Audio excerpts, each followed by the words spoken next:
come with me to make your suspension more progressive. You might be asking yourself, why do I need to make my suspension more progressive? Let's say you've got your suspension set up right, the sag's right for your weight, but you're still going down trails and you're still bottoming out.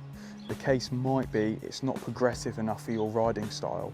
The easiest way to go about that is putting some tokens in the air chamber, and then when it gets to about halfway up the suspension, it stiffens the last bit up, so you're not bottoming out all the time. Right then, to do this, you're going to need a cassette tool. Well, for my sake, it is a cassette tool. I know on Fox you need a special tool. Obviously, the tokens, a shock pump, and a ratchet. The first thing you're going to want to do is write down your suspension PSI, because the last thing you want is to put it all back together, forget what PSI you already had in it, and have to reset it all. So you think you've gotten all the air out, always double check. And all the air out, you're going to want to put your tool in and then literally just start undoing it. Just like that. There you go. This is what we call tokens. They're literally just plastic bits that can screw together just like that, and then they screw onto this, then you just put it all back together. So I'm going to put 2 in for my riding setup.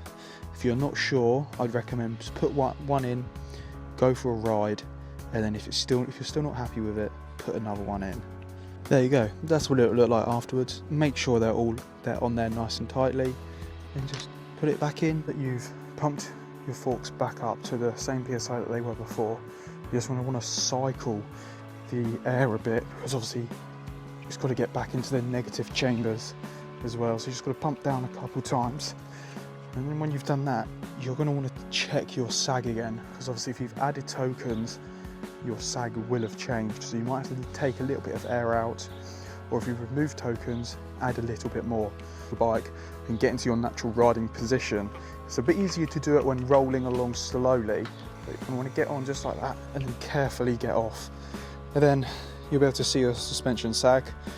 You're going to want it roughly between 20 and 30%. Depends if you want a more softer feel or a bit of a stiffer feel. It really depends on your riding style. The easiest way to do it is go with 20% or maybe 25%, go for a ride, see how it feels, and then change it over time, and then just stick with whatever you think feels best for you.